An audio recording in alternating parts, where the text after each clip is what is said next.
ওরা তো জানে। আপনি আপনি যে এখন নিশ্চয়ই আমাকে খবরে শুনেছেন আ যে মেট্রো রেলের ৪ টি পিলার নাকি পুনঃসংস্কার করবে। এখন অনেকেই ভয়ে আছে যে মেট্রো রেলটাকে ধ্বংস করে দেওয়ার পরিকল্পনা করছে। তারা বলতেছে হ্যাঁ, বুলেট ওরা ট্রেন পরিকল্পনা চালাবে, আম আ কি যেন মনোরোল চালাবে। এইগুলা বলে মেট্রো রেলটাকে ধ্বংস করার পায়তারা করছে। আপনি কি এতে একমত?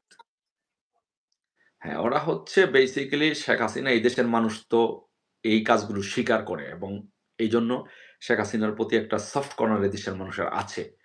কারণ উনি পদ্মা সেতু করেছেন, মেট্রো রেল করেছেন, ঘরে বিদ্যুৎ দিয়েছেন, মডেল মসজিদ নির্মাণ করেছেন, বিধবা ভাতা দিয়েছেন, গৃহহীনদের জন্য গৃহ করে দিয়েছেন। এই মানুষ এগুলো স্মরণ করে। সো এগুলো যাতে মানুষ ভুলে যায়, এগুলো যাতে মানুষ এগুলো স্থাপনাগুলো যাতে না থাকে, শেখ হাসিনার কথা যাতে মনে করতে না পারে। এইজন্য ওরা বিভিন্ন ধরনের নেগেটিভ চিন্তাভাবনা করতে পারে। ডিস্ট্রাকটিভ চিন্তাভাবনা করতে পারে এগুলোকে ধ্বংস করে দেওয়ার জন্য। এমনকি ওরা যদি এটাও আপনি অমূলক হবে না চিন্তা করা যে পদ্মা সেতু যদি কোনো কারণে ওরা যদি মনে করেন যে আপনার পরিকল্পিতভাবে এটাকে বোম ফুটিয়ে বা পরিকল্পিতভাবে কোনো কিছু করে এটা থেকে যদি ভেঙে দেওয়া হয়, মানে শেখ হাসিনার উপরে শুধু দোষটা দেওয়ার জন্য এতেও আপনারা কেউ বিচলিত হবেন না।